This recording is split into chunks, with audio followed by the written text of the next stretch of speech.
ಎಲ್ಲರಿಗೂ ನಮಸ್ಕಾರ. ಒಂದಷ್ಟು ಹಳ್ಳಿಯ ಮಾತುಗಳ ಕುರಿತು ಒಂದು ಚರ್ಚೆಯನ್ನು ಮಾಡೋಣ. ನೆಗಡಿ ಅಂತ ಜಡ್ಡಿಲ್ಲ, ಬೂಡಿ ಅಂತ ವಸ್ತು ಇಲ್ಲ ಅಂತ ನಮ್ಮ ಹಳ್ಳಿಗಿರೋದು ಒಂದು ಮಾತಿದೆ. ಅಂದರೆ ನೆಗಡಿ ಭಾಳ ಸಣ್ಣದು ಕಾಯಿಲೆ, ಭಾಳ ಸೀರಿಯಸ್ ಆದ್ದೇನಲ್ಲ.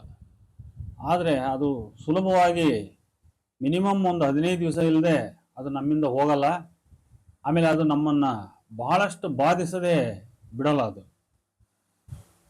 ಅದೇ ರೀತಿ ಬುಗುಡಿ, ಹೆಣ್ಮಕ್ಳಿಗೆ ಓಲೆ, ಜುಮ್ಕಿ ಇತ್ಯಾದಿ ಮಾಡಿಸ್ತಾರಲ್ಲ, ಅದರಲ್ಲಿ ಬುಗುಡಿ ಅಂತ ಬಹಳ ಸುಂದರವಾದ ಆಭರಣ ಬೇರೆ ಯಾವುದೂ ಇಲ್ಲ ಅಂತ ನಮ್ಮ ಹಳ್ಳಿಗರ ಒಂದು ಅಭಿಪ್ರಾಯ. ಅದೇ ರೀತಿ ಕಳ್ಳಗೊಂದು ಪಿಳ್ಳೆನೆವ ಅಂತ, ಅಂದ್ರೆ ಅವನ ಒಂದು ಹಿಡನ್ ಎಜೆಂಡೆ ಏನೋ ಇರ್ತೈತಿ, ಕಳ್ಳ ಯೋಜನೆ. ಆದರೆ ಅವನ ಅದಕ್ಕೆ ಏನು ಮಾಡ್ತಾನೆ, ಒಂದು ಸಣ್ಣ ನೆವ ಸಾಕು ಅವನಿಗೆ, ಕಳ್ಳಗೊಂದು ಪಿಳ್ಳೆ ನೆವ ಅಂತ. ಅಂದರೆ ದೊಡ್ಡ ಕಾರಣ ಬೇಕಾಗಿಲ್ಲ, ಯಾವುದೋ ಒಂದು ಸಣ್ಣ ಪುಟ್ಟ ನೆಪ ಅವನಿಗೆ ಸಿಕ್ಕರೆ ಸಾಕು, ಅದರಿಂದ ಒಂದು ದೊಡ್ಡ ಅಡ್ವಾಂಟೇಜ್ ಪಡ್ಕೊಳ್ಳುವಂಥ ಒಂದು ಪ್ಲ್ಯಾನನ್ನು ಅವನು ಮಾಡ್ಕೊಂಡ್ಬಿಡ್ತಾನೆ ಅಂತ. ಹಾಗಾಗಿ ಕಳ್ಳಿಗೆ ಒಂದು ಪಿಳ್ಳೆ ನೆವ ಅಂತ. ಆಮೇಲೆ ಕಾಗಿ ಕುಂದ್ರತು ತಂಗಿ ಮುರಿತು ಅಂತ ಒಂದು ಮಾತಿದೆ. ಅಂದರೆ ಎರಡೂ ಕಾಕತಾಳೀಯ ಅಂತ, ನಾವೇನು ಕನ್ನಡದಲ್ಲಿ ಕಾಕತಾಳೀಯ ಅಂತೀವಲ್ಲ, ಎರಡೂ ಏಕಕಾಲಕ್ಕೆ ಅವು ಆಕಸ್ಮಿಕವಾಗಿ ಸಂಭವಿಸಿಬಿಟ್ವು ಅಂತ.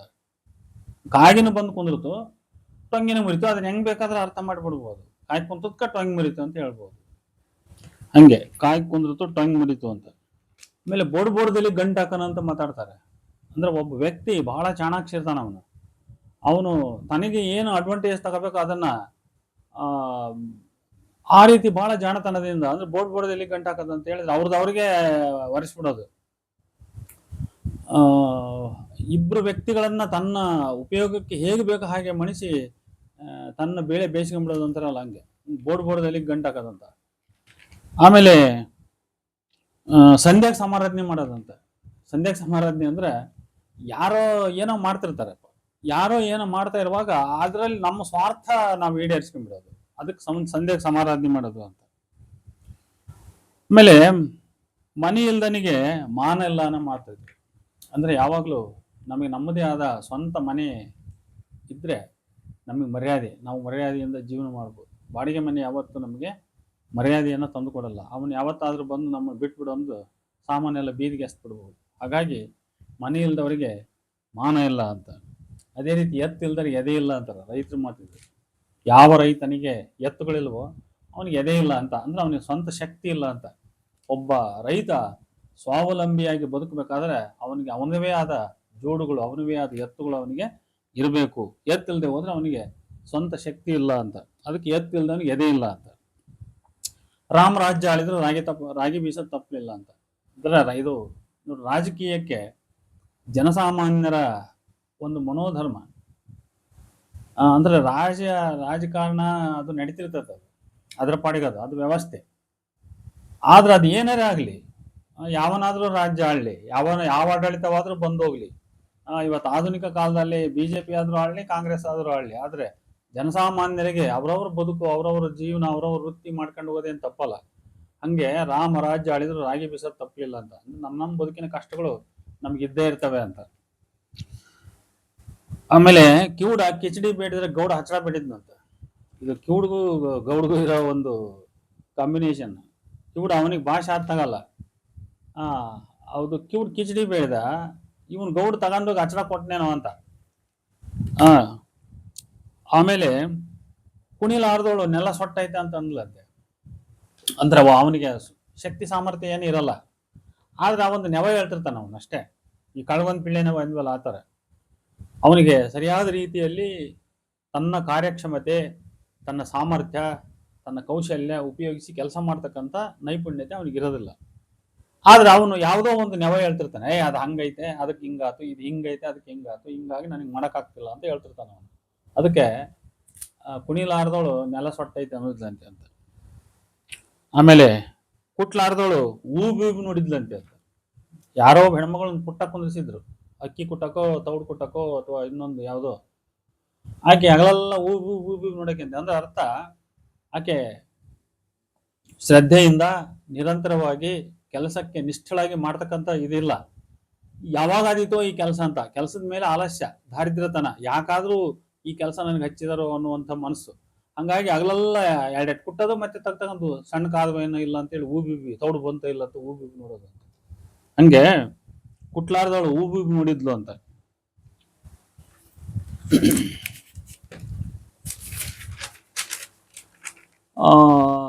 ಮನಿ ಒಂದ್ ಮುದ್ದಿ, ಗುಡಿ ಒಂದ್ ನಿದ್ದೆ ಅಂತ. ಇದು ದಾಸರ ಬದುಕು. ಭಿಕ್ಷಕರು ಇರ್ತಾರೆ, ಅವ್ರಿಗೆ ನಿಂತ ನೆಲೆ ಇರೋದಿಲ್ಲ, ಎಲ್ಲಿ ಸ್ಥಿರವಾದ ಊರು ಅಂತ ಇರೋದಿಲ್ಲ. ಅವನು ಎಲ್ಲಿ ಇವತ್ತು ಅನ್ನ ಉಂಡು ಎಲ್ಲಿ ಮಕ್ಕಂತಾನ ಅವನು ಅವತ್ತು ಅದೇ ಊರು. ಹಂಗಾಗಿ ಗುಡಿಗೊಂದು ನಿದ್ದೆ, ಮನಿ ಒಂದು ಮುದ್ದೆ ಅಂತ. ಅಂದ್ರೆ ಅವನ ಬದುಕೇ ಅತಂತ್ರ, ಅವನಿಗೆ ಸ್ವಂತ ಜವಾಬ್ದಾರಿಗಳೇನೂ ಇಲ್ಲ.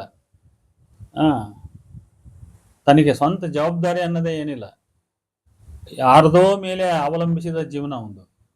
ಮನೆಗೋಗಿ ಭಿಕ್ಷೆ ಬೇಡಿದ್ರೆ ಒಂದು ಮುದ್ದೆ ಹಾಕ್ತಾರೆ, ಅದು ಉಂಡ ಹೊಟ್ಟೆ ತುಂಬಿತು, ಯಾವುದೋ ಒಂದು ಗುಡಿ ಸಿಕ್ಕರಲ್ಲೂ ಮಕ್ಕಂತಾನೆ ಅಲ್ಲಿ ನಿದ್ದೆ ಆಯ್ತು ಅಂತ. ಹೀಗೆ ಮನೆಗೊಂದು ಮುದ್ದೆ, ಗುಡಿಗೊಂದು ನಿದ್ದೆ ಅಂತ.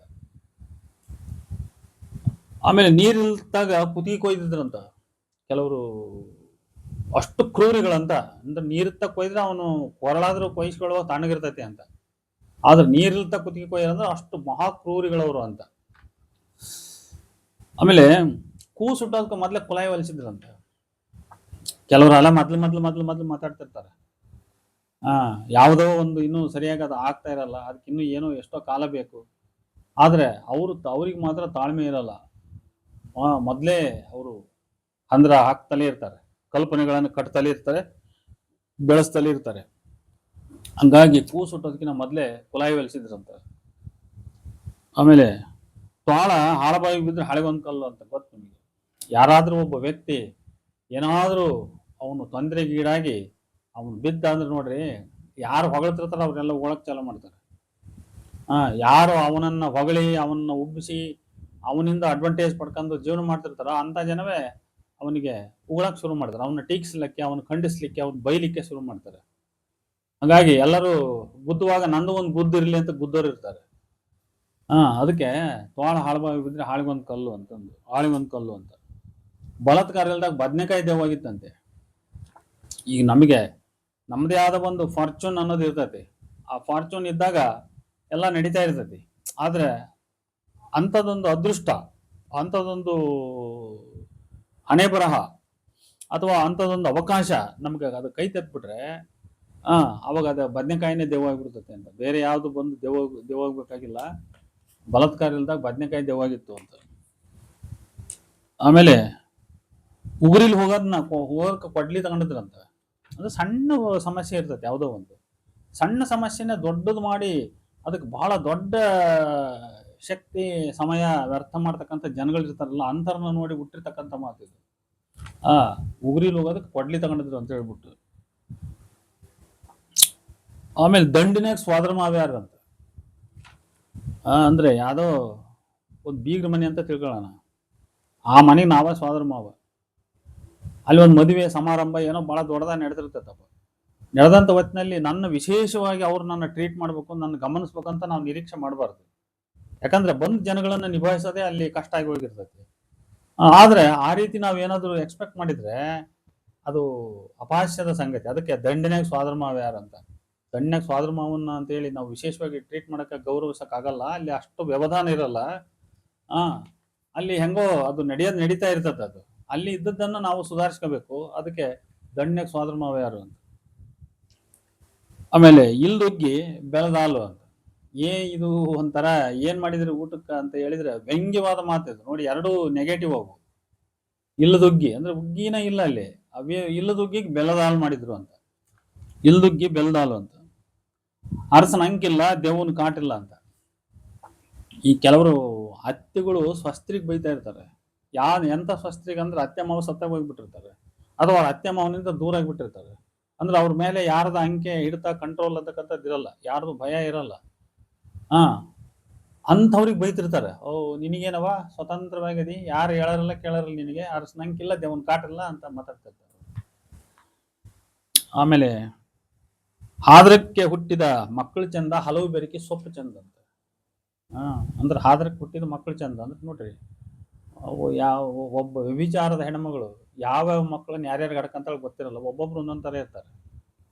ತನ್ನ ವಂಶ ಅದೇನಾದ್ರೂ ಇರಲಿ, ಯಾವ ವ್ಯಕ್ತಿ ಅವಳದೊಂದಿಗೆ ಸಂಪರ್ಕ ಮಾಡ್ಕೊಂಡಿರ್ತಾನೆ ಆ ವಂಶದ ಕುಡಿ ಅವಳ ಗರ್ಭದಲ್ಲಿ ಬೆಳೆದು ಬಿಡ್ತದೆ. ಅದು ಒಬ್ಬೊಬ್ಬ ಮಗ ಒಂದೊಂದು ಕುಟುಂಬ ಮೂಲದಿಂದ ಹುಟ್ಟಿಬಿಡ್ತಾನೆ. ಹಂಗಾಗಿ ಹಾದರಕ್ಕೆ ಹುಟ್ಟಿದ ಮಕ್ಕಳು ಚಂದ, ಹಲವು ಬೆರಕಿ ಸೊಪ್ಪು ಚಂದ. ಒಂದೇ ತರ ಸೊಪ್ಪಲ್ಲ, ಎಲ್ಲ ನಮ್ಮನೆ ಮಿಕ್ಸ್ ಸೊಪ್ಪು, ಅದು ಚಂದ ಅಂತ. ಆಮೇಲೆ ಗಿಡ್ರಿಗೆ ಗೆಜ್ಜೆಗೆಲ್ಲ ಬುದ್ಧಿ ಅಂತೆ. ನಾವು ಗಿಡ್ಡು ಅಂತ ಮಾತಾಡ್ತಿರ್ತೀವಲ್ಲ, ಕುಳ್ಳಕ್ಕಿರ್ತಾರೆ ನೋಡ್ರಿ, ಅವರಿಗೆ ಬಹಳ ಬುದ್ಧಿ ಇರ್ತೈತಿ ಅಂತ. ಗಿಡ್ಡ ಅಂತ ಹೇಳಿದ್ರೆ ಅವನು ಸಂಭಾವಿತ ಅಥವಾ ಅವನು ಮುಗ್ಧ ಅಂತ ಅಲ್ಲ, ಅವನಿಗೆ ಒಳಗನೆ ಕುಟಿಲೋಪಾಯಗಳೆಲ್ಲ ಗೊತ್ತಿರ್ತವೆ ಅಂತ. ಅದಕ್ಕೆ ಗಿಡ್ರಿಗೆ ಗೆಜ್ಜೆಗೆಲ್ಲ ಬುದ್ಧಿ ಅಂತ. ಊರು ಹೋಗೋ ತನಕ ಒಬ್ಬ ನೆಂಟ, ಊರು ಹೊಕ್ಕ ಮೇಲೆ ಊರೆಲ್ಲ ನೆಂಟ್ರು. ಈಗ ಯಾವ್ದಾದ್ರು ಒಂದು ಹೊಸ ಊರಿಗೆ ನಾವು ಹೋಗುವಾಗ ಒಬ್ಬ ನೆಂಟ ಅಂದ್ರೆ ಒಬ್ಬನ ಪರಿಚಯದ ಮೇಲೆ ನಾವು ಊರೊಳಗೆ ಹೋಗ್ತೀವಿ. ಯಾರೋ ಇಂತಾನು ಗೌಡ ಗೊತ್ತು, ಶಾನ್ಭಾಗ ಗೊತ್ತು ಅಂತಲ್ಲ, ಅಥವಾ ಇನ್ನೊಬ್ಬನ ಯಾರೋ ಗೊತ್ತು ಅಂತಲ್ಲ, ಅವನ ಮುಖಾಂತರ ನಾವು ಆ ಊರಿಗೆ ಹೋಗ್ತೀವಿ.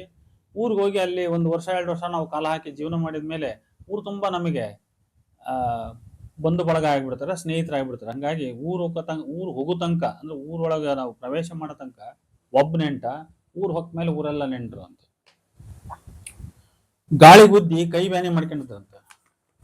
ಅಂದ್ರೆ ಕೆಲವರು ನಿಭಾಯಿಸಲಾರದ ಸಮಸ್ಯೆಗಳಿರ್ತಾವ, ಅಂತ ಸಮಸ್ಯೆಗಳನ್ನ ಅವು ಕೈ ಬಿಟ್ಬಿಡೋಕೆ, ಅದ್ರ ಮೇಲೆ ಒಂದು ಹಠ ತೊಟ್ಟು ಏನಾದ್ರೂ ನಾವು ಮಾಡ್ಲಿಕ್ಕೆ ಹೋಗ್ಬಾರ್ದು. ಅದರಿಂದ ಅದು ನಮಗೆ ಹಾನಿ.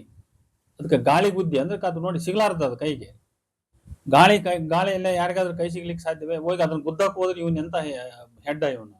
ಹಂಗಾಗಿ ಗಾಳಿ ಬುದ್ಧಿ ಕೈ ನೋವು ಮಾಡ್ಕೊಂಡದಂದ್ರೆ ತನಗೆ ನಿಲುಕದ, ತನ್ನಿಂದ ನಿಭಾಯಿಸಲಾಗದ ಒಂದು ಸಮಸ್ಯೆಯನ್ನ ಅವನು ಹ್ಯಾಂಡಲ್ ಮಾಡಕ್ ಹೋಗಿ ಅದನ್ನ ತಾನು ನಿಭಾಯಿಸ್ಬಿಡ್ತೀನಿ ಅಂತ ಪ್ರಯತ್ನ ಮಾಡಿ ಅವನು ಹಾನಿ ಮಾಡ್ಕೊಂಡಂತ. ಹಂಗಾಗಿ ಗಾಳಿ ಬುದ್ಧಿ ಕೈ ನೋವು ಮಾಡ್ಕೊಂಡಿದ್ರಂತ. ಆಮೇಲೆ ಕಾರ್ಯವಾಸಿ ಕಟ್ಟೆ ಕಾಲು ಕಟ್ಟು ಅಂತ. ಅಂದ ಸಂದರ್ಭೋಚಿತ, ನಮಗೆ ಎಲ್ಲರೂ ಬೇಕು. ಇವತ್ತು ಒಂದು ಊದ್ಬತ್ತಿ ಇಲ್ಲದ್ರೆ ಕೆಲಸ ನಡೆಯಲ್ಲ ಕೆಲವೊಮ್ಮೆ, ಅಥವಾ ಒಂದು ಸಣ್ಣ ಕಡ್ಡಿನೂ ಅವಶ್ಯಕತೆ ಆಗ್ತದೆ ಸಂದರ್ಭ ಅನುಸಾರ. ಒಂದು ಸಣ್ಣ ಮಳೆ, ಯಾವುದೋ ಒಂದು ಅನವಶ್ಯವಾದ ವಸ್ತು ಅಂತ ನಾವು ಅದನ್ನ ನೆಗ್ಲೆಕ್ಟ್ ಮಾಡಿರ್ತೀವಿ, ಆದ್ರೆ ಅದೇ ಯಾವ್ದಕ್ಕಾದ್ರೂ ಒಂದು ಕೆಲಸಕ್ಕೆ ಉಪಯೋಗ ಬಂದ್ಬಿಡ್ತದೆ ಅದು.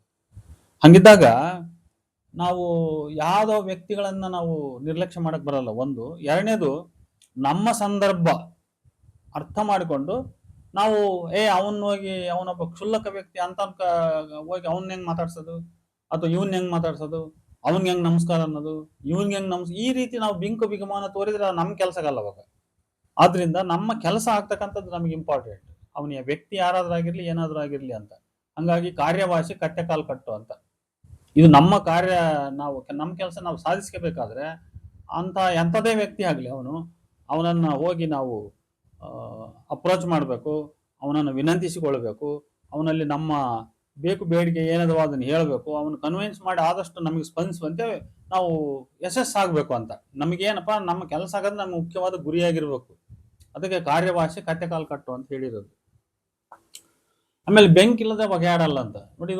ಇದೊಂದು ತಾತ್ವಿಕ ಲಾಜಿಕ್ ಸಮಸ್ಯೆ ಕೂಡ ಹೌದಿದು. ಎಲ್ಲಿ ಹೊಗೆ ಇರ್ತತೋ ಅಲ್ಲಿ ಬೆಂಕಿ ಐತಿ ಅಂತ ಅರ್ಥ. ಬೆಂಕಿ ಇದ್ಮೇಲೆ ಹೊಗೆ ಆಡಿರ್ತದೆ. ಅಂದ್ರೆ ಯಾವ್ದಾದ್ರೂ ಒಂದು ಕಾರ್ಯಕಾರಣ ಸಂಬಂಧ ಅಂತ ಕರಿತೀವಿ ಇದಕ್ಕೆ ನಾವು, ಕಾರ್ಯಕಾರಣ ಸಂಬಂಧ. ಈಗ ಕಾರ್ಯ ಅದಪ್ಪ, ಮಡಿಕೆ ಕಾರ್ಯ, ಕಾರಣ ಅದಕ್ಕೆ ಮಣ್ಣು, ಕುಂಬಾರನ ಕೋಲು ಇತ್ಯಾದಿ ಏನಿರ್ತಾವಲ್ಲ ಅವು ಕಾರಣ ಅವು. ಹಂಗಾಗಿ ಕಾರ್ಯಕಾರಣ ಸಂಬಂಧ ಅಂದ್ರೆ ಒಂದು ವಸ್ತು ಆಗಿದೆ ಅಂದ್ರೆ ಅದ್ರ ಹಿಂದೆ ಒಂದು ಕಾರಣ ಇದೆ ಅಂತ. ಈ ವಿಶ್ವ ಇದೆ ಅಂತ ಹೇಳಿದ್ರೆ ಇದ್ರ ಹಿಂದೆ ಒಂದು ಸೃಷ್ಟಿಯ ಶಕ್ತಿ ಇದೆ ಅಂತ ಅರ್ಥ. ಹಾಗಾಗಿ ಆ ಸೃಷ್ಟಿಯ ಶಕ್ತಿ ಏನಿದೆಯಲ್ಲ ಅದು ಕಾರಣ, ಅದು ಈ ವಿಶ್ವ ಏನಿದೆ ಇದು ಕಾರ್ಯ, ಇದು ಕಾರ್ಯಕಾರಣ ಸಂಬಂಧ. ಹಂಗೆ ಯಾವುದಾದ್ರೂ ಒಂದು ರಿಸಲ್ಟ್ ಅಲ್ಲಿ ಆಗಿದೆ ಅಂದ್ರೆ, ಒಂದು ಪರಿಣಾಮ ಉದ್ಭವಿಸಿದೆ ಅಂತ ಹೇಳಿದ್ರೆ ಆ ಪರಿಣಾಮ ಏನಿದೆಯಲ್ಲ ಅದು ಕಾರ್ಯ. ಅದು ಆ ಪರಿಣಾಮ ಆಗ್ಲಿಕ್ಕೆ ಕಾರಣೀಭೂತವಾಗಿರ್ತಕ್ಕಂಥ ಶಕ್ತಿ ಅಥವಾ ಕ್ರಿಯೆ ಏನಿರ್ತಲ್ಲ ಅದು ಕಾರಣ. ಅದು ಹಂಗೆ ಇಲ್ಲಿ ಬೆಂಕಿ ಕಾರಣ, ಹೊಗೆ ಕಾರ್ಯ, ಜ್ವಾಲೆ ಕಾರ್ಯ, ಅದ್ರೊಳಗಿನ ಶಕ್ತಿ ಏನಿರ್ತದಲ್ಲ ಅದೇ ಕಾರಣ. ಅದು ಹಂಗಾಗಿ ಬೆಂಕಿ ಇದ್ದತ್ತಾಗ ಹೊಗೆ ಇದ್ದೇ ಇರ್ತೈತಿ. ಅಲ್ಲಿ ಹೊಗೆ ಐತಂದ್ರ ಅಲ್ಲಿ ಬೆಂಕಿ ಐತಿ ಅಂತಲೇ ಅರ್ಥ ಅದು. ಆಮೇಲೆ ನೇವಾರನ ಹೆಂಡತಿ ಬೆತ್ಲೆ ಅಂತೆ ನೋಡಿ. ಅವನು ನೇವಾರ ಸ್ವಂತ ನೇಕಾರ, ಎಲ್ಲರಿಗೂ ಇಡೀ ಊರಿಗೆಲ್ಲ ಜಗತ್ತಿಗೆಲ್ಲ ಸೀರೆ ಅನ್ಕೊಳ್ತಾನೆ, ಆದ್ರೆ ಅವನ ಹೆಂಡತಿನ ಬೆತ್ಲೆ. ಇದು ಎಂತ ದ್ವಂದ್ವ, ಇದು ವಿಪರ್ಯಾಸ. ಆಮೇಲೆ ಅನ್ನ ಇಕ್ಕಿದ ಮನೆಗೆ ತನ್ನ ಇಕ್ಕಿದ್ರಂತೆ. ಅಂದ್ರೆ ಕೆಲವರು ಸ್ವಾಮಿ ದ್ರೋಹಿಗಳಿರ್ತಾರೆ. ಸ್ವಾಮಿ ದ್ರೋಹಿಗಳನ್ನು ನೋಡಿ ಹುಟ್ಟಿರ್ತಕ್ಕಂಥ ಮಾತಿದು. ಯಾರು ಅನ್ನ ಇಟ್ಟಿರ್ತಾರೆ, ಯಾರು ಇವನ್ನ ಸಂಪಾದಿಸಿರ್ತಾರೆ ಅಂಥವ್ರಿಗೆ ದ್ರೋಹ ಬರಿತಕ್ಕಂಥ ವ್ಯಕ್ತಿ, ಬಗಿತಕ್ಕಂಥ ವ್ಯಕ್ತಿ ಇವನು ಅಂತ. ಅದಕ್ಕೆ ಅನ್ನ ಇಕ್ಕಿದ ಮನೆಗೆ ಕನ್ನ ಇಕ್ಕಿದ್ರು ಅಂತ. ಆಮೇಲೆ ನೆಚ್ಚಿದೆಮ್ಮೆ ಕೊಣನೀತು ಅಂತ. ನಾವೇನೋ ಅಪೇಕ್ಷೆ ಮಾಡಿರ್ತೀವಿ, ಇಂಥದ್ದಾಗುತ್ತೆ ನಮಗೆ, ಈ ವ್ಯಕ್ತಿಯಿಂದ ಒಳ್ಳೇದಾಗುತ್ತೆ, ಅಥವಾ ಇಂಥ ವಸ್ತು ನಮ್ಮ ಮನೆಗೆ ಇಟ್ಕೊಂಡ್ರೆ ಒಳ್ಳೇದಾಗುತ್ತೆ, ಅಥವಾ ಇದರಿಂದ ನಮಗೆ ಲಾಭ ಬರುತ್ತೆ, ಹಿಂಗೇನೋ ಒಂದು ಪಾಸಿಟಿವ್ ಅಪೇಕ್ಷೆ ಇಟ್ಕೊಂಡು ಒಂದು ವಸ್ತುವನ್ನ, ಒಬ್ಬ ವ್ಯಕ್ತಿಯನ್ನ, ಅಥವಾ ಒಂದು ಇನ್ನೊಂದು ಏನನ್ನ ನಾವು ಇದು ಮಾಡ್ತಿದೀವಿ. ಆದ್ರೆ ಅದರ ಪರಿಣಾಮ ಕೊನೆಗೆ ಏನಾಗ್ಬಿಡ್ತೈತಿ, ನೆಗೆಟಿವ್ ಆಗಿಬಿಡ್ತೈತಿ, ವಿಫಲವಾಗಿಬಿಡ್ತೈತಿ. ಹಂಗಾಗಿ ನೆಚ್ಚಿದೆಮ್ಮೆ ಕೊಣನೀತು ಅಂತ. ಆಮೇಲೆ ಬರ್ಬರ್ತಾ ರಾಜನ ಕುದುರೆ ಕತ್ತ್ಯಾತಂತ, ಅಂದ್ರೆ ಕೆಟ್ಟೋತು ಅಂತ. ಮೊದಲು ಬಹಳ ಉತ್ತಮವಾಗಿತ್ತು, ಆದ್ರೆ ಅದು ಬರ್ತಾ ಬರ್ತಾ ಬರ್ತಾ ತನ್ನ ಮೂಲ ಗುಣ ಕಳ್ಕೊಂಡು ಅದು ಉಪಯೋಗಕ್ಕೆ ಬರ್ದಂಗೆ ಆಯ್ತು ಅಂತ. ಅದಕ್ಕೆ ಬರ್ಬರ್ತಾ ರಾಜನ ಕುದುರೆ ಕತ್ತ್ಯಾತು ಅಂತ. ಹಿಂಗೆ ಮತ್ತಷ್ಟು ಹಳ್ಳಿ ಮಾತುಗಳೊಂದಿಗೆ ಮತ್ತೆ ಬರೋಣ. ಅಲ್ಲಿವರೆಗೆ ನಮಸ್ಕಾರ.